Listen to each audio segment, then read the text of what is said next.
Hey, hey, it's 7:30. Happy Sunday. Is anybody there? Let's see who's here.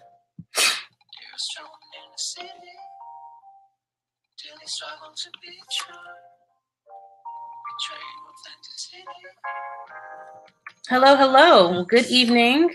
In the background, I have a little bit of FK Twigs playing. I think that's his name. We're going to get started in just a few seconds. I'm going to open up the chat box on your welcome to my crowdcast. My name is Megan Dawnavette. I think we've got about 4 or 5 people that are live in attendance. We've got quite a few people that are registered. So we're going to go forward and utilize this time as though we have 1 million people registered. And we're going to jump right into today's webinar. Hello, hello. I'll turn off the music. Give people like 1 more minute to log in. You can chat within Crowdcast with each other. To the right-hand side of your navigation bar, there is a tab that allows us to chat with one another live. You can be totally engaged throughout this presentation. You can also ask a question in the bottom bar below where it says ask a question. You can type in your question throughout any time in the presentation, and I'll double back and answer. So no worries at all. This is all fun. We're just learning today. This is my very first one for the top of the year, so I'm kind of excited to be here with you all today. Right. Hey, Connie, how are you? Hello, c'est la vie. Hello, hello. So we're going to give it 1 more minute. Does anybody have any issues with the volume? Can you see me? Is everything clear? Can you hear me? Tap once, blink twice. Anyone have any issues with the audio? Great. All right. Fabulous. So let's just jump right in because I know a lot of us are excited to get into the Golden Globes as well. It's a very good Sunday night. Hi, Candace. Welcome, welcome, everyone. Welcome, welcome. Thank you so much for taking the time out to be with me on this evening. We're going to jump right into the education portion. If at any time you're missing anything or you have a friend that wanted to take advantage of this educational session, just share this link with them. This is the first in a series of digital marketing education, and I'm excited to share. So this is just the very beginning. Free 99. There's not going to be any scammy sales pitch at the end. I'm really just excited to get started with sharing information that I have, a lot of intellectual property that I am storing up in my brain, and I want to get it out there with you guys so we can make sure that all of us have our businesses together online in the new year. Is that cool? So jumping right in, I'm going to tell you guys a little bit about me and a little bit about what we're talking about. I have a presentation together. I'm going to share my screen as well. Also, I'm going to send out some notes thereafter. So if you are having any issues with taking notes, there'll be an outline and maybe an ebook. So things to consider. Let's get started. Digital branding, 6 components. Digital branding is one of those things that is not going anywhere. Everyone is online now, and everyone has a digital brand. So essentially, if you are present, hey, Fran, hey, welcome. If you have a presence online, you are essentially a digital brand. In 2018, there is no excuse. We are here. It's not going anywhere unless your president decides to start charging, and then we'll see a different change in the business model. But essentially, if you are online, you are a digital brand. And that is inclusive of what other people are thinking about you or your business when you're out of the room and when you're not online. That's essentially what your digital brand is. What people think about you and your service offerings. So you have a digital brand, whether or not you're providing a service offering, a physical product, or even you just want to be if you want to be associated as a thought leader or an influencer. And the thing that's really important about taking advantage of this positioning is it's free marketing. We live in an environment now where all the floodgates are open, and you don't really need anyone to grant you permission to take advantage of these lanes and opportunities. So with that said, this is a great time to better position yourself if you are able to take advantage of these 6 components. And what I'm about to share is very high level digital marketing. And please understand, you cannot cover all of digital marketing within an hour and 15 minutes, essentially. So we're going to get a high-level overview. And these 6 components can all be drilled down so you can get better details and learn how to better execute within your lane, your industry, and your particular service offerings. So if at any time some of this seems like a refresher, that's great too. And if any of this is new, or you can think of ways that can better help your business, that's awesome as well. Share it in the box on the side, and you can ask a question below. And you can also use this information no matter what industry you're in, or no matter what your provisions are, that what your service offerings are. So a little bit about me. My name is Megan Dawnavette Ford. I'm really excited to talk with you all today. I have been working off and on in the digital marketing realm, and particularly in marketing communications, for well over 11 years. I'm a double graduate from Howard University. I've worked for many a company. I'm going to leave my bio information at the base of this webinar. You can find me on LinkedIn too. So I have lots of receipts, but my day job for the last 10 years essentially has been a digital marketing professional. I create content, I edit blogs, I am responsible for analytics, I do a little bit of graphic design. Oh, I can do it all. And essentially that's what the job market entails nowadays, because our technology changes so fast. What morphed into just blogging, as what began as just blogging essentially, or a space needed for content creation, has totally morphed into, can you edit video? Are you able to establish analytics? Paid advertisement is the new boom. That happened in less than 3 years. So as a digital marketing professional, you have to wear many hats, and you also have to stay consistently educated, because things change at rapid pace. New platforms are introduced every other month, as we all know, and it's a lot to keep up with. But what we also know is that you do not have to be a digital marketing professional in order to have access to these marketing tools or to position yourself online, right? So most of us have side hustles, side businesses, or are creatives in our personal professions, and we have to utilize these digital marketing skills. Otherwise, we're just online talking, which is fun. That's exactly what majority of social media is for. It's absolutely engagement. But if you're trying to establish a brand that genuinely provides value to your audience, and that can better position you to monetize, we all know that businesses want to make money. You got to have certain steps in place in order to do that. So these are just a few reasons why I feel qualified to share this information, and I'm really excited about getting started today. So first up, let's talk about what it means to be a brand, or be branded within the digital realm, or to have a digital marketing branding hat on. Essentially, branding online is any kind of online content that you use that engages your audience. So anything that you share on your social media platforms, on your blog, on your website, or anywhere that draws attention to a mass audience is essentially digital content. And the goal when we're online is to drive traffic to your website. So even within social media, or when we're having conversations on Twitter, Facebook, YouTube, even, if you're on there serving or providing a service or sharing any type of content, you want to drive traffic back to a site that you own. And here's the gag. Every single space that we occupy outside of a space that you own is just rented opportunity and rented real estate in the interwebs. And that's why it's important to understand that you need to have a process in your digital branding. Every single time you make a move online, you're essentially putting a step into your digital footprint, or you're expanding your digital brand. So the thing to decide once you get serious about if you're going to have a business, or if you want to be taken seriously as a brand, because you can also be just there to provide entertainment, or to be a conversation, engaging. You don't have to be able to be a business, but most of us are trying to ultimately have a vision to monetize our audience, or to provide value. So once you make the decision that that's what you want to do, then you have to decide, what are you doing to better optimize your position and to optimize your brand in this digital space? Is that clear? Anybody still there? Okay. So the cool thing, hey, Connie, thank you, girl. The cool thing about digital branding that's different than traditional marketing, which everyone can take advantage of, is essentially these three things. Digital marketing is measurable. Every single move that we make online, you can essentially monitor, or you can put a numeric measurement behind it. Hey, Fran, thank you so much, guys. So that's what's really cool. We live in the age now where you don't have to spend months or years even just wondering if the information that you created and shot out to the interwebs, if a tree fell in the forest, did it make a sound? You have all the tools now where you can essentially figure out who saw this content, what they did when they viewed the content, where you try to direct that traffic. We can measure these results. We can measure our efforts. And that's something not to take advantage of. That's actually a really cool thing.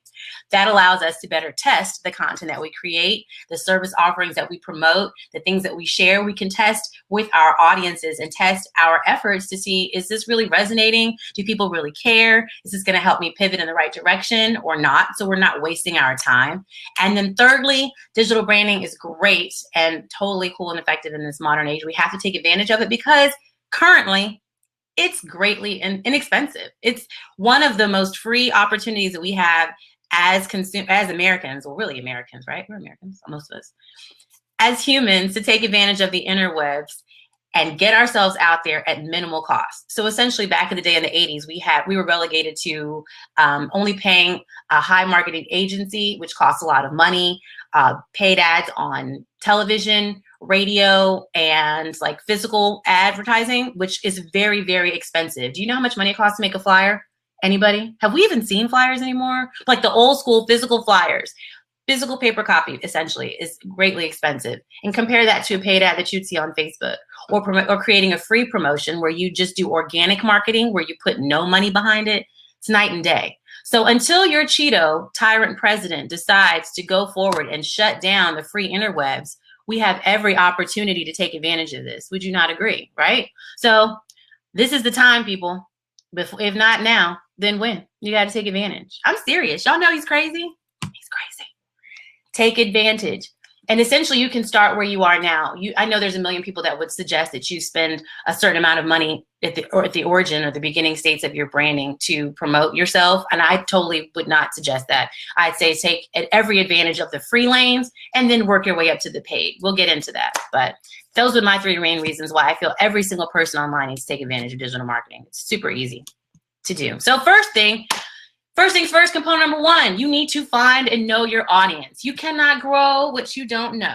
And a lot of us love to skip this step because in our minds, let's just be real, especially as creatives, we know our audience, right? We know what we want to create. We know what it is that we want to see. And so, of course, if I love talking about makeup and A. Marie, for example, because I'm on Twitter talking about A. Marie more often than not, which is quite embarrassing. I just assume ignorantly that everyone wants to hear that. Everyone wants to view and to receive the type of content that I'm creating. And the reality is majority of creators and business owners, that is the furthest from the truth. And as opposed to wasting countless dollars and marketing time and your valuable resources creating content that nobody cares about, you could start early by drilling down and finding out who your niche audience is. Is that clear? So you got to know who you're talking to. You have to define your brand, and everyone does this on their own time. And essentially, it comes down to why you want to do what you want to do and who it is you want to talk to. And these two identities, or these two characteristics of your brand are going to better help you scale in the long run. So what is it that you're seeking to achieve ultimately while you're online? What is it that you want to do with your business? And you can think, I would highly suggest, long-term and then working backwards. Hear me clearly. For example, if you know ultimately you would like to be, I've got my friend Fran on here, and she's an amazing, amazing fitness guru. And so right now, Fran's brand is burgeoning, and we all know her in Atlanta. But let's just say Fran's brand, her ideology is, or her goals are to be a global fitness ambassador. Well, let's absolutely keep that large vision at the forefront. Get yourself a journal and jot down the major big vision, and then start working backwards. And so you can scale down to further establish what the audience is that you need to speak to, or who these people are that you need to speak to now to further help you attain who you're going to speak to in the long run. Is that clear? So don't cut yourself off short when you're trying to think about your audience. If you know what your growth will look like in 5 years from now in your mind, drill down backwards. Are these people that you're talking to now, for example, we're going to stay in the lane of fitness as this example, are they already physically fit? Do they already hit a gym? You know what I'm saying? Or do you have to talk to somebody from where they are, which is not necessarily where you are? Do you need to start consider changing your content or switching it up to meet an audience that is not physically fit? Only you know those answers, but simple questions will help you drill down exactly who it is that you're trying to speak to in greater detail, so that you're not out here all willy-nilly just putting out content to the universe hoping that it sticks. That's a waste of time, but people do it all the time. And then you have to think about how you're going to measure it, because it makes no sense to continue creating even once you know without measurement. You want to be able to strongly assess if what you're doing is effective so that you can get to the next level. You want to continue to scale up. That's something else that's really critical in digital branding as well. We want to always have a scale growth in mind, especially in our communities, because there's so many of us looking at this awesome content. We want to continue to grow. Awesome, Kelly. Yes, learner analysis. Hey, Kelly. Hey. So yes, you want to cut through the noise and be clear. And learner analysis, if you want to speak a little bit more about that, Kelly, I'm going to give you an opportunity to do that. That's a great point. You want to be sure that your audience knows who you are and who they are, so you guys can connect and meet in the middle. But your brand, your why, and your message must be clear. And it must be clear not only to you, but particularly to your niche audience.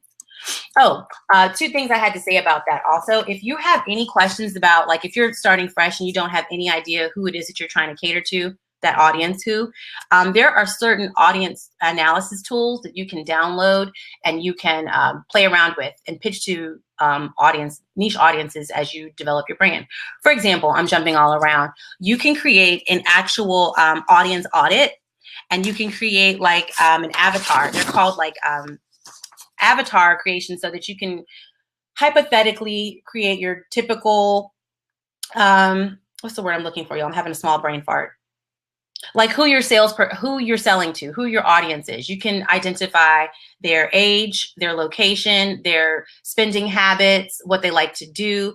These audits that you can find online will help you drill down to like the most finite details, so to ensure that the content that you can create can reach them at a different angles at different times. So if you know that some of your audience that you're trying to reach are educated and they happen to go to a particular website, this is crucial for you to know, so that you can create similar content and then be found in that same stream of internet search that they're using. Is any of this clear? Somebody still there? I kind of got off track when I tried to find my notes. But I really want, absolutely, Fran, yes, your ideal customer. Essentially finding your ideal customer. If you don't have any idea based on any of your previous research or your human interaction, you can start with an audience avatar. There's ways that you can drill down and get really clear about who it is that you're trying to service. And in the notes, I'll send you some links. You can get your audience avatars together. Free 99. You don't have to pay for this as well. But you do need to know who your ideal customer is. That is absolutely essential. And here's another thing. He or she can change as your business changes. So don't get married to what you think that person looks like. If after a few years you're learning that the climate is changing, conditions change, just like the economy changes, work your brand to meet your audience where he or she is or where they are. Okay? So be fluid. Always be fluid in business. It's not about you. Well, unless you're like kind of selfish. We're not selfish though. We're trying to service and provide value. Second component is making sure that you have empowered email capture. What'd you say, Kelly? Yes. Oh, not the physical avatar. I'm sorry. That's an excellent point, Kelly. Going backwards, audiences absolutely engage with imaging, especially online and digital branding. And that's going to help you with your content creation. That's an excellent point, Kelly. My audience avatar was just not the physical avatar, like the actual avatar that you see online, like in your placeholders on social media branding, but sometimes they use that terminology avatar to just describe your ideal customer. So they're the exact same concept, just like you have the physical brand that's like the placeholder for the face, just use that same ideology to define who your customer is. So you know exactly what I'm talking about. You got it. Yeah, you got it. Just the same word, peace pipe, crack pipe. So second thing we need to know is you as an online brand or a service provider must, in 2018, you got to have an empowered email list. And I am so bad at this. So as I learn and do better about my own personal brand, not when I'm working for other people. I'm great at it when I work for other people. But when I'm trying to get my own business off the ground, this is one area that I personally am not great at, which is having an empowered email capture. So in 2018, if you're online and you are a business or a brand and a service provider in any way, hell, if you are an Instagram superstar and you have more than 3,000 to 17,000 followers, you by all means need to have an internet presence, a web presence that allows you to capture emails from web traffic that funnels to your site. Is that clear? If you all leave out of this one webinar and learn nothing else, it should be that. Email capture is beyond important. Catch that gag. Hear me clearly. None of us own any of these spaces on the interwebs that we're using for free until the Cheeto shuts it down, right? You don't own Facebook, you don't own Instagram, Twitter, LinkedIn, YouTube, none of it. The only thing that you can possibly own, essentially, and that's still air quotes, is the domain that you purchase yourself and then the content that you then share around it, right? Is that clear? So I really am skipping a mini step, which I'm assuming most of you know. And if you don't know, I can absolutely go back and create content around this as well. But to establish your online presence with a website, anybody there? Yeah, got to have a website in 2018, even if it's the most basic site. But essentially that is there so you can just capture email. And you want to capture these emails so that you can directly communicate with your audience. That's how you're going to communicate with your niche audience, everyone. You have to get into that inbox. I don't care what anybody's lying to you and saying that nobody really reads email. That's not true. Everyone still reads email. Email remains the #1 most used communication tool for marketers, even in 2018. The only thing is now people are getting way, way more particular about the emails and choosy about the emails that they're choosing to open. But that does not discredit the fact that you need to be in their inbox. Hear me clearly. Got it. So, for example, if the Cheeto shuts down Facebook next week and you don't have an email capture, how in the world are you going to communicate with the thousands of followers that you have? Anybody catch that gag? I really want you to catch that. So, email ownership, email capture, make sure that you have ownership and you have permission, because people have to give you permission for their emails. And then you're able to automate any of the messages that you'd like to send thereafter, which is better for you as a business owner and a service provider. Email access allows you to get your business together to mass distribute what you have to say to people at one time, right? And then also it's not going anywhere until they've come up with something different, like an email carrier pigeon or like some sort of wavelength on your phone. Email is, or I pointed at phone, but I hit the wrist. You know, you got to hit your Apple Watch. You got to have your email under control. And there's so many ways that you can do it now. You don't have to feel overwhelmed. There's free ways to connect your email capture on your website. Opt-ins, lead boxes, and lead nurturing are the tools that are going to get people excited about giving you their emails. But the main 2 tools that I would highly suggest, well, 4 tools I would suggest that you utilize to get your email capture together, all provide a free offering until you get to a certain amount of emails. So there's MailChimp, which gives you, I think, 1,000 names for free or 1,000 emails for free. I'm a user of Drip. I love Drip. I'm going to do another webinar solely about Drip email, so stay tuned for that. That's free with 100 subscribers, and they start to charge you. There's also ConvertKit. There's HubSpot. There's GoDaddy has a built-in email capture tool. There's several options for you out there. So at this point, by the end of the week, if we do an accountability check, everyone should have their email capture under control, or at least have identified a service provider so that you can capture emails and place it on your website. And the 3 main ways that you're going to get traffic to your website via emails are via opt-ins, lead boxes, and lead nurturing. So opt-ins are these it's created content that you're going to put forth based on a value provision or a service offering to your niche audience. And you're going to just tease your audience or bait them with this value for the exchange of their email. That's all that an opt-in is. So if you see a newsletter, that's an opt-in. The opportunity to get more out of a download, or if you want to learn more about a product, but you can't learn more until you get your email, until you give them your email, that's an opt-in. But as opposed to just being scammy and running up to somebody and saying, like dating, hey girl, give me your number, you have to have a value provision, and that's what the opt-in is. So I like to suggest that people use something that's really going to hit home with their niche audience. I'm gonna go back to fitness. You see a lot of fitness gurus offering nutrition guides or meal planners.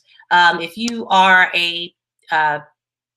give me another example. Fitness is kind of a low-hanging fruit because I love fitness as well.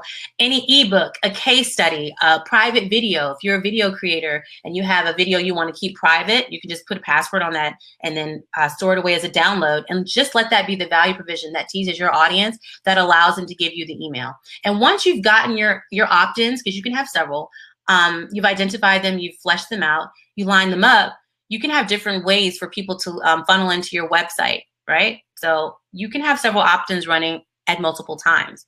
And the way you could do that as well is with a lead box. So the lead box are the things that pop up on your website, on your physical web pages that allow people to insert their inbox, or insert their email. So the lead box is essentially the cousin to the opt-in. They've got, or the wingman to the opt-in, if you will. Like if we think about it in dating, same kind of concept. So before the opt-in comes into your inbox or right into your face, the lead box is kind of the teaser to get you excited about it. And then also the third way you can nurture your leads, and the leads are the people that exchange their email or have given you their email, by funneling this traffic to your website and then giving them the content in exchange. So a lot of people, that comes from like paid advertisements, or if you bought a list, or if you have like on Facebook and you have like a really cool Facebook Live that comes in and people have left their handle or their email underneath your Facebook Live. That happens sometimes. You go back and funnel and follow up with these leads and provide additional value similar that you have in your that you have in your opt-in and in your lead box. So those are some of the 3 easiest ways to get people into your inbox, or to stay providing value once you've gotten access and permission to get into their inbox. Also, what's really going to be huge in 2018 is email segmentation. So now, once you've understood that you have to have an email list, you have to have value in order to get these permissible emails to grow your list. You have to have them excited about even wanting to see you or hear from you by providing value. Hint, hint. The new thing is, don't take advantage of this growing list that you're creating by just spraying and playing. And I use spray and play. That's Megan's terminology, but essentially that's just creating mass messaging for everyone and then just blasting it out there. For example, if you've taken the time to create several different opt-ins, or if you have different online presence and you have different messages on different platforms, note that these are genuinely different ways that you're providing different audience values, right? So for example, if you've got a great opt-in or a free ebook that you're promoting on Instagram, but on Facebook, you're talking about meal planning, right? Which is not necessarily the same thing as your ebook. Know that people are going to funnel into your email list in 2 different ways. Hear me. So that means that those are 2 different messages that you, as a business owner or the brand, may want to consider to keep them engaged. So you don't want to send them the same message. You want to segment. Ha, ha, ha. Segmenting is going to be huge in 2018, and there's other reason why, and going forward, because people have choices. And the bottom line is your inbox, just think about it logically. Your inbox is flooded ad nauseum with choices. We can choose to do business with, to learn from, to hear from anyone at any given time now. So you want to be very, very clear about the value providing and make sure that it's targeted. Be cognizant that your consumer and your business, your audience, is very smart. They know that you're sending them a mass message that you didn't think about, that reads like a robot, that didn't take the time to realize that you've set up different opt-ins for them to get their attention, but you didn't follow through there and after to flesh out that they're, now that you've got their attention, then the messaging is all look the same, or the messages are incorrect. So segmenting is going to make sure that the correct messages are going to the right audiences at the right time. You can automate your segmentation too. And all automating is essentially doing things in advance and on autopilot. So you don't have to do it manually, excuse me. And some of the popular ways to segment, I've listed them in this little stage, are you can segment by the demographics, by some of the age, by some of the characteristics that you've outlined in your audience avatar, like some of the ways that you've identified your audience. You can segment your messaging like that. You can segment your messaging that goes out by the opt-in, as I've spoken about before, the way that they found you. You can segment by once you've established a rapport via your newsletter, hint, hint, or the way that you're just sliding into their social media on a consistent basis. Think about their buying frequency or their engagement frequency. These are all notations that you should have as a business owner or a brand owner, that you should be taking awesome notes, consistent notes about your audience, and then work to provide value for them. And I know it sounds like a lot, but owning a business is a lot, and being a value provider is a lot. And it's a good responsibility to provide value. It feels good when people know that you're doing the very best that you can to provide the most value to them. It's how you optimize your services and how you're going to better scale up for growth. You've got to be of value. So Also, remember where people signed up. So with Drip, they have, this is just a small plug for Drip, but they have segmenting tools that'll better help you identify ways and tags to better funnel and organize your email listings and ways that you communicate with your audiences. Are there any questions? Because that was a whole lot. I felt like I was rambling. Anybody still there? Tap once, blink twice. Okay. So if there's no questions, just know that email marketing is a whole lot. It's a thanks guys. It's a whole lot. It's a very, very big mammoth beast. So if you have any questions about email marketing, hold them tight, ask them here anytime you'd like, but there will be an entirely separate webinar solely about email marketing. That's how important and crucial it is. But at the highest level, if you walk away with nothing, the 3 points you need to know: you need to have your email list under control. You need to try to take notations on segmenting. And then you also need to better provide value to the to your inbox and your audience once you get them there.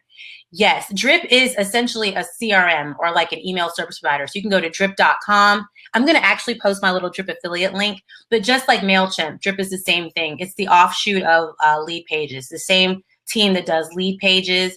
And what else do they do now? I think they just bought another company. But yes, and essentially it's the same kind of concept where they'll manage your email marketing for you, but you got to pay. As you grow, as you scale up, you have to pay, just like MailChimp, just like ConvertKit, just like everywhere else. So it's pretty dope. I like Drip because there's a learning curve, but it's one of the most advanced in the market by far that allows you to better segment. So if you have big plans to scale up, and I'm not talking like 2,000 on your email list. If you have, larger plans to keep growing, 10,000, 15,000 people, and I know a lot of you all are going to do it because we're awesome people, consider getting your email, understanding how to better target and segment your emails now. It's never going to hurt you to learn more. You can never hurt yourself by learning more earlier so that you're prepared and ahead of the curve when you are able to have a gargantuan business. Nobody can take advantage of you if you know.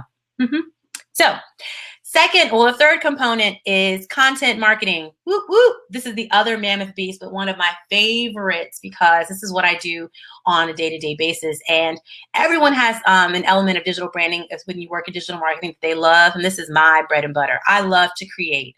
So content marketing is just creative content that gets your audience coming back to you. And everyone is a content marketer in their own niche way. You're a content marketer when you post on your Instagram. You're a content marketer when you post on social, when you post on your website. Any type of content that you create and share, that is essentially stepping your toe into content marketing. I love it because the opportunities are endless for you to create and share and connect and do whatever you want to do. Don't you just love the interwebs? So the thing that makes content stand out as a brand or a business owner is creating that killer content. That's what I like to call it, or the content that really, really resonates and allows your audience to just be like, oh my gosh, that's that bomb content, right? It's going to be the cornerstone of all of the information that you share because it's going to draw new eyes to your website and to your social platforms. And it's also going to keep the current and engaged audience and keep the current audience that you have engaged by providing value. As the technology grows and as we continue to just be immersed in the interwebs, all that is opening up to us are just more opportunities to create. I mean, now we're up to artificial intelligence and like the face functioning tools that people are utilizing even in apps and web development. So you want to be able to still provide your audience value with this awesome content so that you all can grow. You can grow together. You grow, we grow together. Here are 7 keys to making amazing killer content. This is pretty cool too. Your content should be relevant. Anything that you share with your audience pertaining to your brand, your niche should absolutely be relevant. It should be helpful. Consider solving a problem. There's a lot of fluff out here on the interwebs, a lot of negative falsity and just foolishness. Consider being of value, sharing something that people can learn from. Is it unique? Don't have to be like everybody else. Try to save yourself from, what's it called? Imposter syndrome. That's what a lot of people call it. You don't have to be like anybody else. And I know it's hard to resist that temptation, but try really hard to be a unique, creative content provider.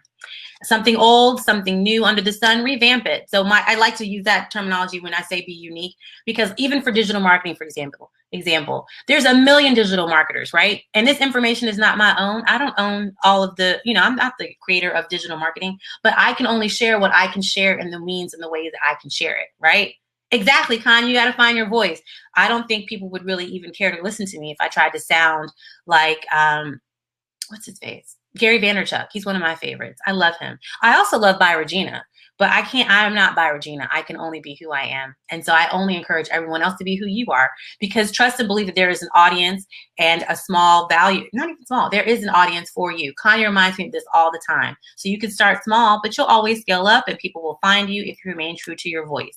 And that voice, remaining true to your voice, is also a mantra that you should share when creating any and all of your content across the interwebs. Is it engaging? Do you prompt people to have a conversation? Speaking of Connie, she has a great chit chat on Facebook that she's rather consistent with, which I think is great, that prompts people to be engaging every week. Or is it every week or every other day? I don't tune into Facebook as often as I should, so I know it's weekly.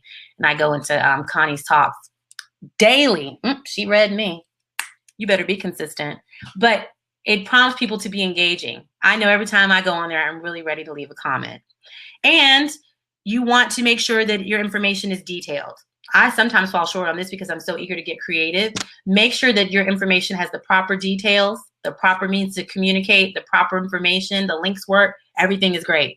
And when you get excited about your organizing and creating of content, don't feel overwhelmed that you have to create content every single day on the fly. Get into a quiet place, get into a rhythm, get organized, get your thoughts clear, and get super creative. Then you figure out what it is that you would like to share and you batch that content. I am telling you what I know to be a fact. If you don't organize ahead of time, it probably won't go out. Can anyone attest to that? If you wait around to the last minute and think, oh, I'm going to create some content for my audience, I'm going to create this bomb blog, but I'll do it tomorrow, and then you try to send it out on the same day, the odds of that ever happening are slim to none. So consider batching in advance and then organizing and automating it, setting it in your calendar or in your buffer or in your Hootsuite, and making sure that your audience sees it. But you have to also consider what's going to work best for your audience. That goes back to component number one. After you've created all this, girl, come on, Candace, it's okay. We're going to do better in 2018, but that's all right. We know better. We're going to do better. Once you know what your audience likes, you test it. You go back to the drawing board and use these same methodologies to execute even better the next time. You're going to test, you rework the system. Maybe the poll you created about, eating healthy, and it just bombed. It didn't work very well, but your audience likes to hear about you running, for example. That's a poor fitness example, but you understand what I'm saying. Create the content and test, see what works, go back to the drawing board and continue to serve your audience. And the more you connect with your audience, the more that they trust you and you're consistent with sharing valuable content, the more exciting feedback that you'll be able to receive. And that'll help you become a better business. You'll be able to better provide service for your audience. Got it? So keep that conversation line open and fluid when you're creating content. I'm guilty of this. I'm going to work much harder on this in 2018. So some killer types of content. We're moving forward into the new year. Blogs, people like to dismiss them. I think the blogs are always going to be relevant. The reason why is because Google is still relevant. Okay? Catch that gag. So long as SEO is relevant and Google is still king, SEO and blogs are going to work hand in hand. All blogs are a written form of content that contain links and additional content that are mainstays on your website, right? So if you don't have a blog and you're a business, you're kind of doing yourself a disservice at this point. It just is going to house content. You don't have to be scared of the word blog anymore. It's 2018. It's just a means to share some content. Okay? Everybody caught that? So if you don't have a blog, get to blogging. And it doesn't have to always remain the physical blog of old. You could also have a podcast. That's audio content. That's hugely popular now and no longer nearly as overwhelming as it once was. You have free editing tools now. You have free creative imaging tools that allow you to create your images for your podcast and your videos. Videos is another piece of killer content. So these days, these types of content creation should not nearly be as intimidating as they once were. So blogs, podcasts, video content. Video is huge. Everybody is now in agreement that video is going to overtake how we communicate in the next 2 to 3 years. I think it's because people have attention spans of a flea, which is kind of sad. But If you can capture their attention in video, you've pretty much won the battle. And not even long video, just small videos. As we see now, ethereal video, I think I'm butchering that word, but the 24-hour videos that we see on our Instagram stories and our Snapchats and our lives, things that don't last very long, even that is considered content that can help you better resonate with your audience. That's a form of killer content as well, but it also stems from video. Graphic design, GIFs, memes, that is such a low-hanging fruit. A lot of us are secretly hidden talents, have secret hidden talents in creating cute memes and create killer graphics and funny commentary. Utilize that to drive traffic back to your website. That is content. Post that on a blog if it did really well on Facebook, and put that on your website. Get those keywords together and keep that traffic funneling to your website, right?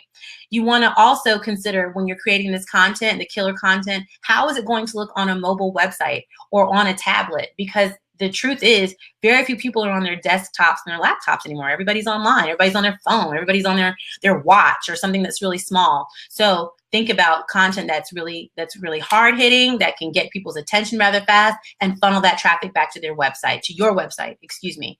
And also think about the messaging that you'd like to send far off in the distance. Same thing that I mentioned before. If you have a high-end goal that you end up wanting to get them into your fitness program long term, maybe not after the first month, but in the third month, think about content that you could drip to them that will tease them, that would get them excited about becoming a member or becoming a paid client, right, early on. So that would mean that you're paying attention,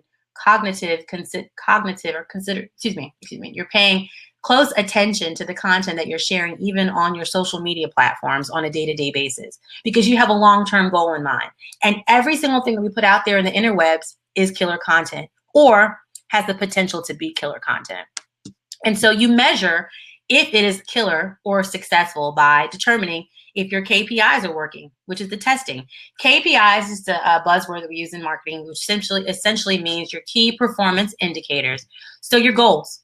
How are you going to measure if this is successful? Are you trying to grow your email list? That's what I would love to do before the end of the year. So you measure that by checking if the content that you're sharing is really drawing attention back to your website and getting you some emails, right? Do you have more emails? Are you trying to get more downloads? Would you like to get more people to watch your videos? Would you just like to become, make the measurable results, but only your goals and your KPIs, but get your measurable results understood and clear early on, so that can help you better create the content that you would like to have, better help you connect with your audience, listening to your audience, going back to revamp that content. See how this works? It's like a cycle, kind of like a flow. Got it? Any questions? Somebody still there? Anybody? Questions, comments? Did y'all leave me for Kerry Washington? Anybody? Well, I'm moving on to the fourth component. Thanks, Connie, which is social media. Oh, social media. Everyone should have a social media presence. And thanks. I'm wrapping. We're going to get here. I'm trying to condense a whole lot in this first one. So awesome. I'm glad you can take notes. I'm glad you're finding it valuable enough to take a note. So that's wonderful. So fourth component, your social media presence. I've talked to like a few people who still are like the skeepy-jeebies about social media. I don't like being on social. I don't see the point. You're getting left behind. If you're a business, a brand, a service provider, and you don't have a social media presence on at least one platform, what are you doing? So the only thing that's changed in 2018, I would argue, is that you no longer have to be everywhere. I think that myth is so foolish. If you don't like, come on, Connie, if you don't like Snapchat, for example, don't get on Snapchat. Well, if your audience is not targeted to younger people, know your demographic as well. You have to know your demographic, and you have to know where to go before you rule out all social media platforms. So let me just back that all the way up. But bottom line, everyone needs to have a social media presence of some sort. The major players remain Twitter, LinkedIn, Instagram, Snapchat, and Facebook. Got it? They're still the major players. I understand that there's other platforms, but these are the heavy hitters. The only one I didn't list on here, which everyone is familiar with, is YouTube. But YouTube is one of those, it's like a a content holder. So essentially all you're going to do is share your content or place your video on there like and minimize the engagement. And then you want to hopefully direct that traffic back to your website by using the information on your LinkedIn, on your description box in the base. So YouTube is great for search results. I think of YouTube, or I like to share that with clients, like YouTube should almost be utilized like a search engine. And your payoff for YouTube essentially is not going to be immediate. That's a whole nother conversation for another day. But YouTube is one of those long-term payoffs because the income becomes passive. You can always utilize that link. People find YouTube videos years later based on search interests and keywords and fall down a rabbit hole, which benefits you to get on YouTube and to create videos, but it doesn't mean that that's going to be you shouldn't put all your eggs in that YouTube basket thinking you're going to have $1 million return. You follow me? So we'll come back to YouTube. Don't rule out YouTube, but YouTube is not don't necessarily think YouTube will take you to the promised land. You've got 5 other means that'll get you there a little bit quicker. So Twitter, LinkedIn, Instagram, Snapchat, Facebook. That's where you've got your options are. Everybody knows this. Pick at least one and get serious about your presence on these platforms. Now, I'm guilty of this. We're all going to work to do better in 2018. A personal confession, I'm not a big fan of Facebook. It's just not my ministry. I loved it in college. Now it gives me the heebie-jeebies. I just don't understand it. I love it. I have to use it. And now I'm going to work better in 2018 to make that a platform that I'd like to share my blog information on, because Facebook is the behemoth. Nobody can get around Facebook. It is the biggest, the largest. It owns everyone and everything. And you can reach global audiences on Facebook, whereas other platforms, your demographics are a little bit limited. So consider at least having a back page on Facebook. I consider Facebook like a back page, where some people may utilize Facebook as their primary platform. Know what works for you. Yes, Kelly, it's not my ministry, girl. It's not mine at all. Facebook is so overwhelming. But Connie loves Facebook. Connie's right here right now. And co-sign it. Yes, you have to know what works for your audience. If your audience is on Facebook, but you don't like Facebook, seems like you may want to change your attitude, right? You might have to just change your attitude and get focused about where you're going to spend your time and energy. If you have a great idea to reach young adult audiences, right, and you don't like Snapchat, sounds like you might want to change your whole, either your business plan, or you might want to get familiar with Snapchat, because all the kids are on Snapchat and on Instagram. You have to know where your demographic plays, and then you're going to have to meet them there and create that killer content to keep them engaged while there. Twitter, I think, is awesome.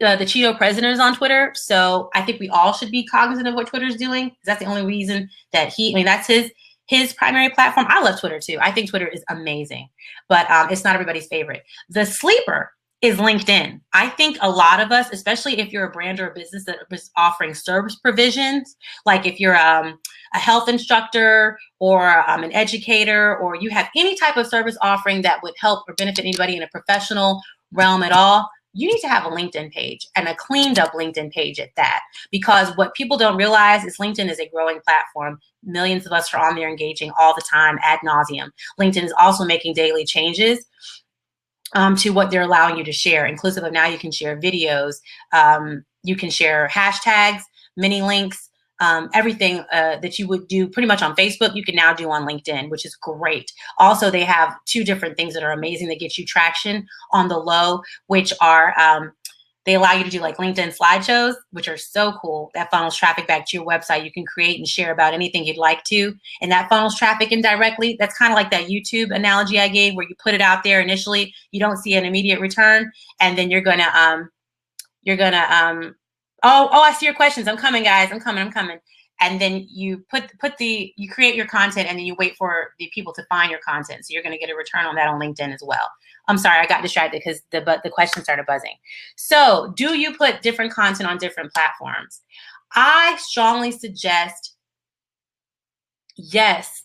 Yes, Kelly, LinkedIn also does allow you to upload. LinkedIn is really starting to be like the lick. And you could, for LinkedIn, let's just start right there. I'm coming back to you, Fran. LinkedIn, don't sleep on LinkedIn. Actually, that's one of my takeaways for this social media aspect. Go back to your personal LinkedIn, update that in the new year. Everybody can always stand to make sure your professional LinkedIn page is amazing. And then make sure to add your side business, your side hustle, your professional service offering on your LinkedIn pages as well. Fran's amazing question. Do you put different content on different platforms? I strongly suggest yes. And here's why. I think it's rather lazy in 2018 to know that we have all of these options for platforms, right? And usage and content creation to just copy and paste and stick and assume that your audience is not going to be smarter. We're smarter than that. If I found you on LinkedIn, it was probably because of a different reason that I was following you on Instagram, right? And consider that very clearly. Instagram, for example, is a visual platform. And then even in the stories, that gives you like a more behind the scenes. Whereas LinkedIn, you're going to have a different traction. LinkedIn gives you an amazing option to do long posting, which is a blog, essentially a blog with filler links. And then you can also tag other people therein, kind of like a Facebook, but a little bit more professional. I love me some LinkedIn on the low. So why would I want to see the content that you created on Instagram slapped on the LinkedIn or slapped and repurposed again on Facebook? And I understand we can all be guilty of this at times because time gets away from us. As content creators, we just like, I forgot to post on blah, blah, blah. So let me just take what I've done over there and do that. So again, I understand that every once in a while is cool, but I would strongly avoid getting in the habit of doing that. I would instead strongly suggest picking and narrowing down 2 to 3 platforms maximum and drilling down on how you're going to share different content on that platform to better engage your audiences. And then have everybody meet, somebody say it for me, on your website. All of this social media is doing is just getting people's attention to see your killer content and get them to your website. That's all that it is. Is that clear? So if you feel overwhelmed, like you need to be on YouTube, LinkedIn, Facebook, that's cute. And that was very 2016 and 2017. I would say dial it back, dial it back, and think of 2 to 3 platforms where you can kick ass. Okay. And then you can scale up from there, because once you get in a rhythm and you're scaling up and you're monetizing and you've got your engines firing, you can always hire people. Girl, we're not ready for that yet, but we can always hire people to delegate to create different content for different platforms. But right now, we're just trying to get focused and clear and getting our businesses best positioned to provide the best value. And it's really hard to provide the best value if it's cookie cutter and like sloppy and copy and paste. And your audience is smarter than that. And you're more creative than that. I know we are. You, me, we're all more creative than that. So I just said all these things on this little post when I was rambling. Oh, same thing. I just answered my question in the little PowerPoint. So yeah, that's my strong suggestion. And what do you all think? What was Kelly saying? Yes, personal and business separate. I say yes, but then we are also seeing a rise of influencers that are merging their personal and professional lives. So I think that there's exceptions to every rule. So here's the gag. If your personal life is your, I don't want to be all nasty here, but if your personal life is totally not in line with what it is that your business provision is offering, hear me clearly, absolutely keep them separately. Because you're going to run into a gross conflict of interest and you're not going to be able to provide the best value because the messages are going to be too confusing. But if you are your brand, if you live your brand, like for example, there's a lot of Christian bloggers or Christian brands or service providers that live their lifestyle. They're behind the scenes as an extension of their service providing, and they want their audiences to know that. They would like to keep all of their content housed in one place. So they are their personal and business and professional brand. So there's exceptions to every rule. But a lot of us have I party like a rock star Monday through Friday, and I talk about sex, drugs, and rock and roll, but I'm over here selling, daily and life planners. That's my business offering. Well, then I think I need 2 separate pages, right? Because you might want to just hear my killer content about how to be an amazing organizer or what's happening in the paper product industry ad nauseum. That's what your value interest is. You don't really care about where I went to the club, Monday through Friday. I'm guilty of that too. So that's a great point. I think once you understand your why and who your audience is, that'll better help you decipher your business and your professional. But a general rule of thumb is to keep them pretty much separate. Absolutely. Was that clear? I think I started rambling at the end. Excellent point, Kelly.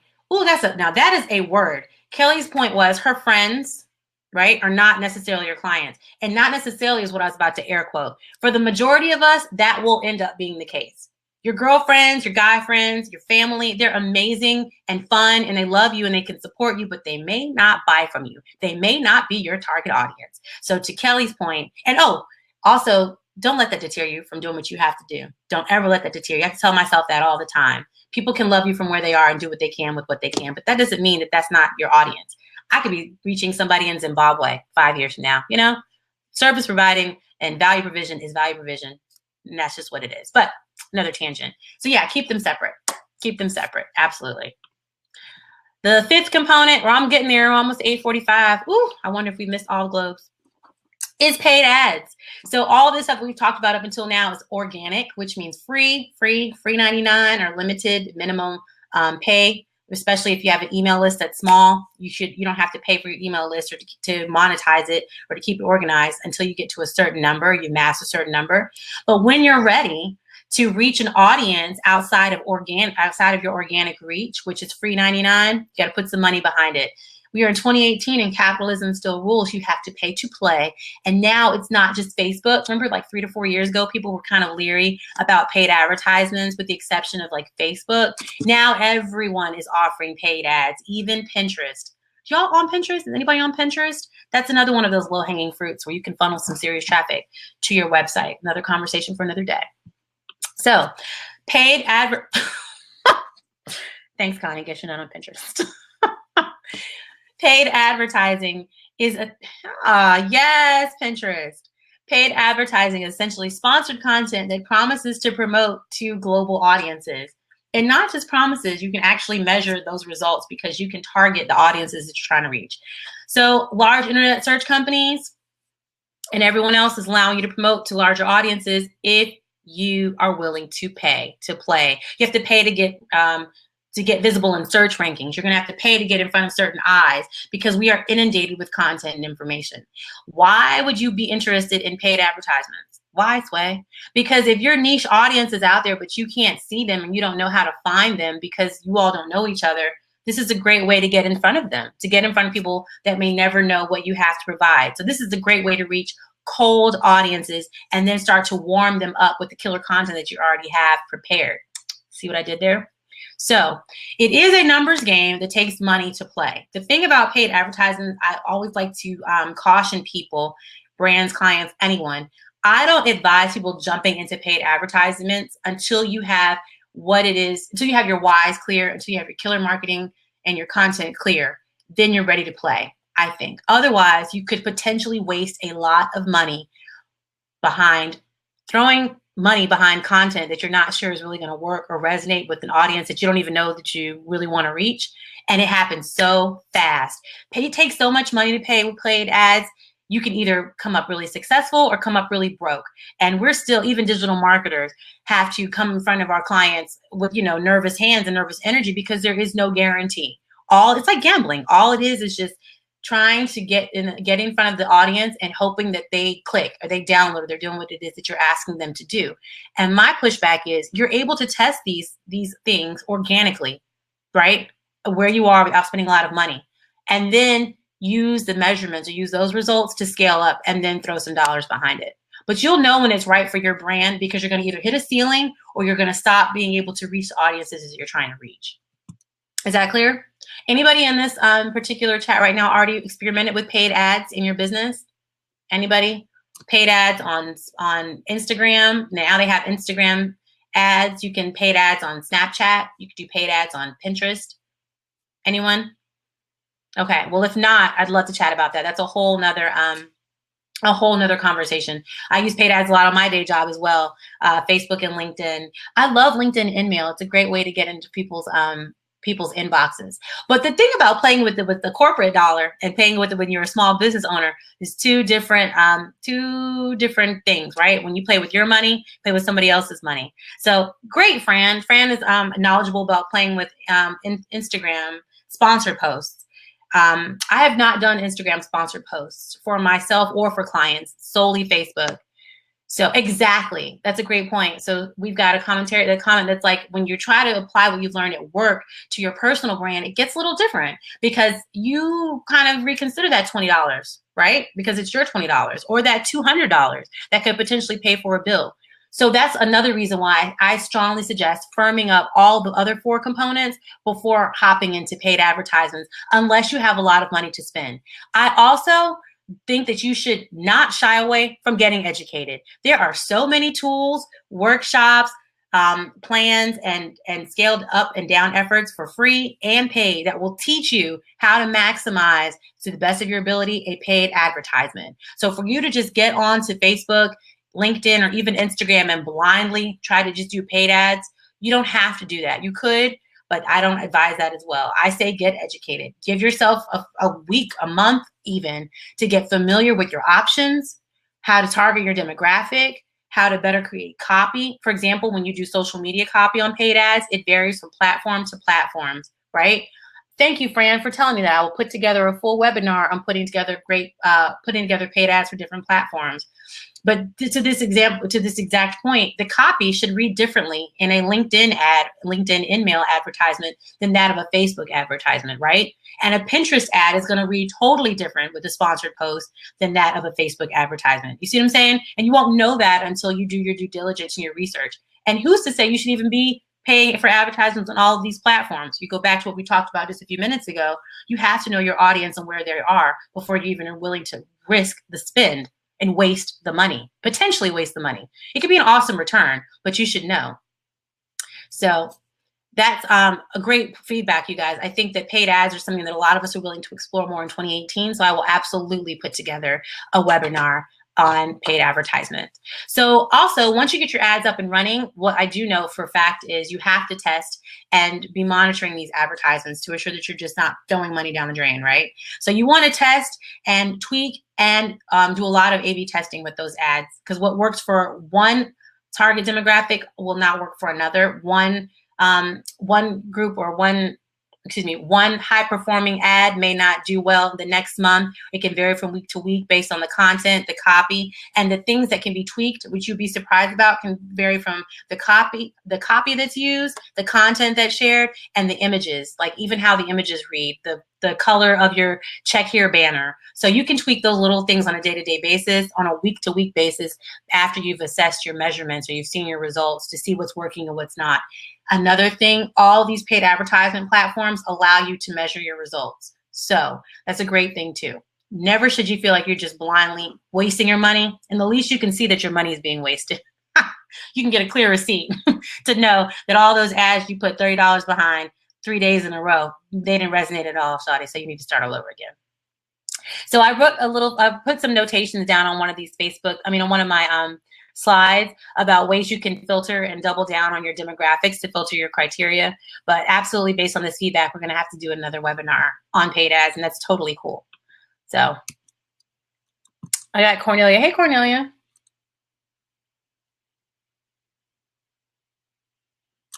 Oh, Cornelia has a question doubling back about social media. How much time is too much time? So I guess essentially not be communicative with your audience before you lose your audience. And her example was we always go hard with content creation.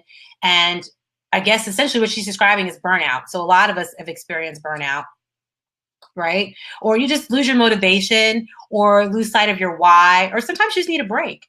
And I personally think if you're providing value to your audience, if you step away for a little while and are communicative with your break and you were providing before the break, you're communicative if you need to take a break and then are quick to provide value thereafter, you won't lose a lot of your audience. I think the trick is the break and the non-communicative window when you're on the break. All those three things I just listed. And then if you don't provide value, nobody cares anyway. Like you could step off of the interwebs and because you never provided any value and nobody cared that you took a break, left, came back, and nobody was checking for you, boo. But if they were checking for you because you were providing value and as a creator or a human being, you genuinely got burnt out or you wanted to take a break, everyone is human and can understand and relate to that if you're communicative. I don't think it should extend like for months and months at a time with no conversation, because in 2018, people are inundated with content and influencers ad nauseum. You don't want to be forgotten about. But if you come back heavy after that communication, still providing content, we've missed you, we love you, we welcome you back.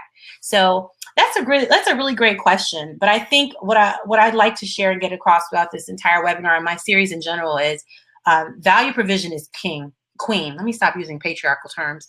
Queen. And what we're stepping away from is just being scammy salespeople or just trying to be in people's faces on the interwebs, wasting their time and not providing value. It is 2018. Your time is valuable. Your audience's time is valuable. And we genuinely want to grow, do better, and learn from one another and take advantage of these service provisions and value offerings. So if you stay key to trying to provide value, I think you're always going to come out a winner. I really do. The key is providing value, though. The last component of the top 6 that you're always going to have to know about when you're talking about digital marketing is influencer marketing. Dun, dun, dun. So essentially when people are paying for the validation of another trusted partner. That's all that it is. But you can see it manifested in several different ways. People leverage relationships that they have with one another online all the time.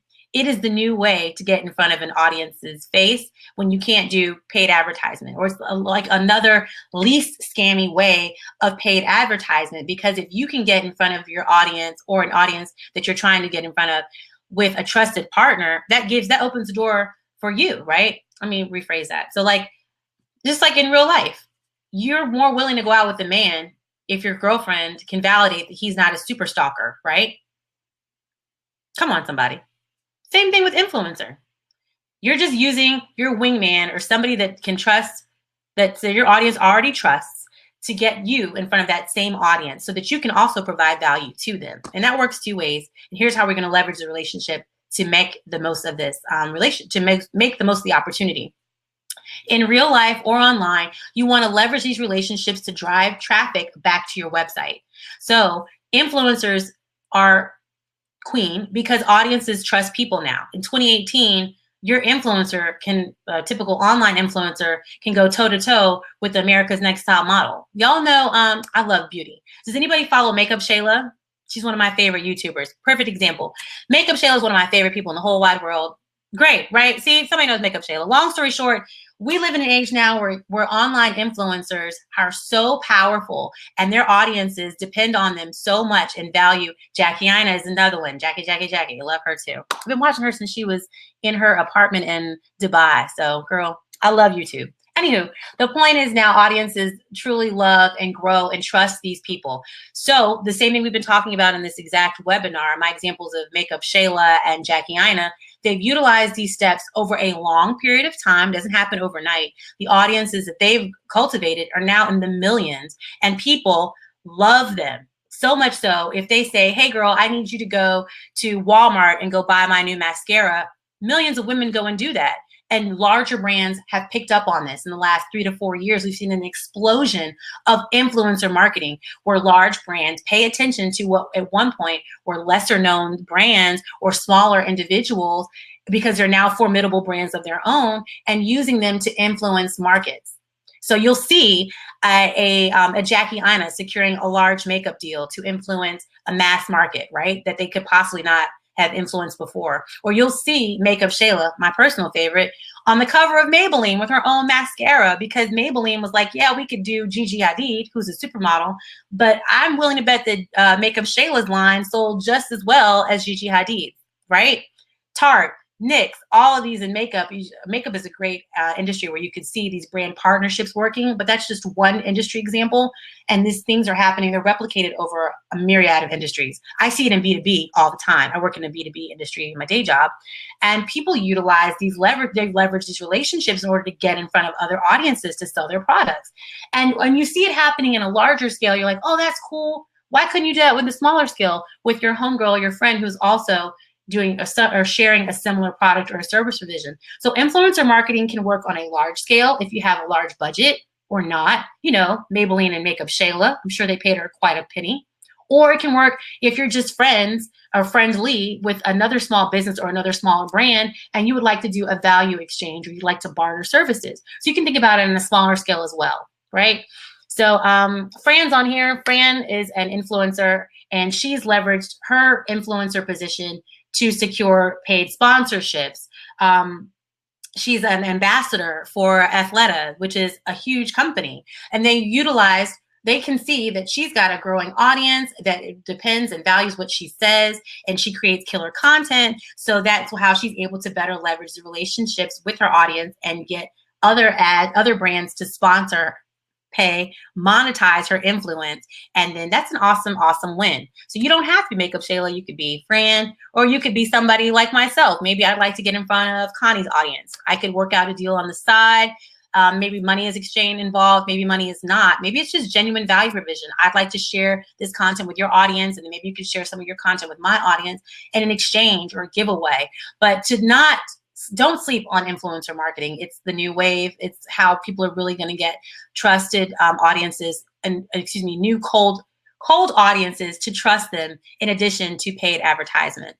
So ways to do it: co-marketing on social media. You could do sponsored posts. Guest blogging is also influencer marketing, which is free 99 oftentimes. You can utilize the space that people have on their interwebs to be a guest or a featured blogger or a featured content provider on somebody else's platform. What'd Fran say? I'm sorry. Thank you, Fran. Authenticity is the queen. Fran said that it's best when you work with brands that you love and use, you as an influencer. So for Fran's example, if you love it and you use it, it's easier for your audiences to trust you. That's an excellent point. And is it how do you find it mutually beneficial, Fran? Tell us about it, girl. I think it's mutually beneficial because you as an influencer will get your audience, will widen your audience and your reach, as does the brand. So, but Fran can speak more about that. That's just the only person in here that I saw that I know off the top of my head that is an influencer that has leveraged paid sponsorships. So if I have skipped somebody and you also are a fabulous influence marketer, I was not trying to shade you. And we are all awesome in our own right.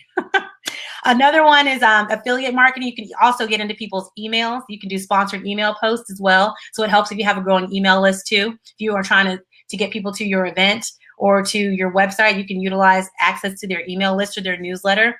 Or you can do affiliate marketing, which is one of my new favorite ways to create money or monetize yourself and to reach new audiences is through affiliate marketing. A lot of brands have affiliate programs already set up, and then make it easier for you to share with your audience, which goes to Fran's point. If you use a brand that you like or trust, it, something that you're already using. Like I mentioned Drip to you all. I'm an affiliate with Drip, something I use on a regular basis. When I do fitness on the side, a couple of people like talk to me about water bottles. So it's just a myriad of things. You can kind of keep your options open as an influencer and as a service provider and get creative in how you can leverage your relationships. Did I go the wrong way? Yes. So I just said that too. We just talked about it authentically and early. So don't sleep on people that are slow and small at the beginning to try to get Maybelline. Maybe you cannot be with Maybelline in the first 6 months to the first 2 years of your brand development, but there's a million small businesses in your local area that you can connect with to create some amazing opportunities. You don't always have to be in front of a million people in order to maximize your results. So always think quality over quantity. The internet has also been a master of making you feel like you have to be, you have to maximize quantity and a million likes, a lot of validation in order to be successful or to monetize. And the reality is there's a lot of people actually that have thousands and thousands of followers, but no influence. And that does not help you monetize. So if people don't believe anything that you say or they don't trust you, you cannot work long-term with brands because it's going to prove to be non-beneficial because your own audience doesn't trust you enough just because people follow you. You know what I'm saying? There has to be proof, measurable proof and correlation that you are an influencer. And so to deny yourself that opportunity in a smaller stage by trying to reach for the stars is foolish. Start where you are. Interact where you are right now with small businesses and brands right now and start to connect and grow. And people also sleep on local reach. Local reach is very powerful. Okay. When you're trying to connect with fresh partnerships or create new partnerships and reaching out to people, some suggestions for brand partnerships when you're reaching out to new brands, smaller businesses, or local service providers even, make sure that you're asking them in a clear and concise manner.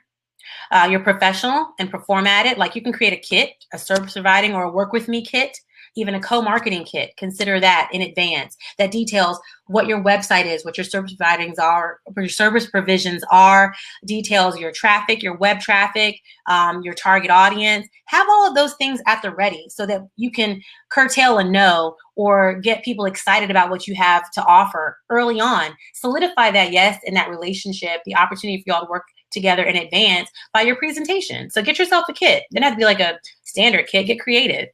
Detail the ask up front.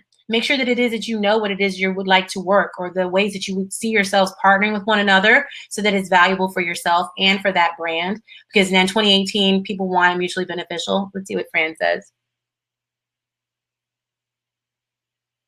Boom. Fran's example is mutual beneficial. the smaller brands or you as the influencer get exposure from the larger brands. And her example was a guest blog post that provided free content, air quotes. And as we can see, she's grew her email list. And that's like almost low-hanging fruit. That didn't cost you a whole lot, Fran, right? You didn't have to like break your back to do that because you were already providing value to your audience. I think that's dope. So now she's transitioning to paid content and sponsored ads. So that's awesome. Thank you for that share. And you want to present everything that is required to them up front. So if the brand doesn't approach you, like I'm sure Fran is positioned so much so, brands can approach her. If you're still hesitant, or I mean, not hesitant, but if you're interested in approaching a brand, these suggestions will help you to get out of your shell. Don't be scared. Approach a brand. Don't be scared of that no. And you don't get a no until you don't ask. You never know, right? 2018 is the year you got to go for it. So present everything that would be initially required for the collaboration, for the content share, for the co-marketing, for the influencer exchange upfront. So you can minimize the back and forth, minimize the required deliverables, or minimize the no. We want yeses. We want execution in 2018. Any questions about influencer marketing? There's a whole book I can talk about from influencer marketing. So that may also be another means of a webinar. Anyone? No questions. Those are my 6 components. Oh, thanks, Kelly.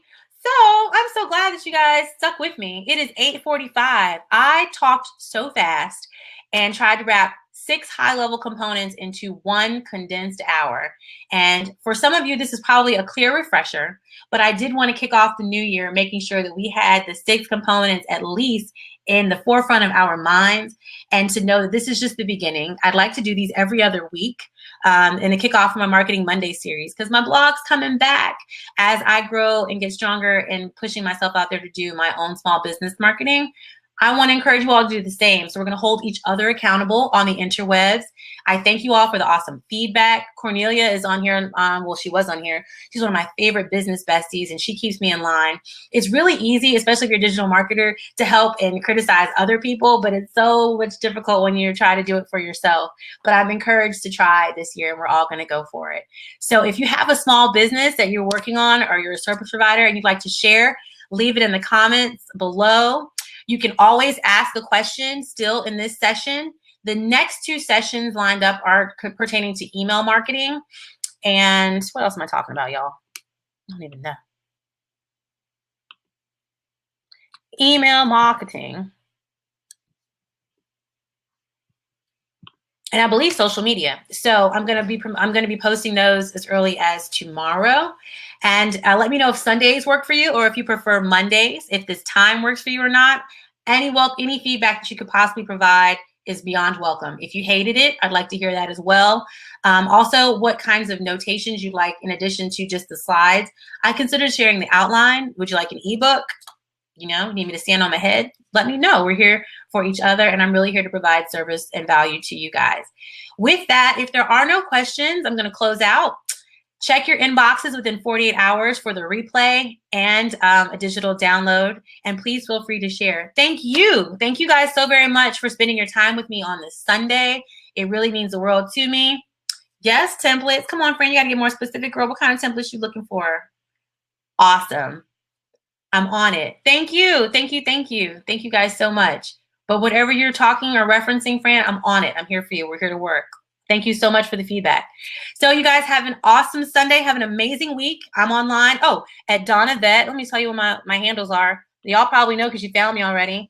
Dawnavette on Facebook, Instagram, Twitter, and Dawnavette.com.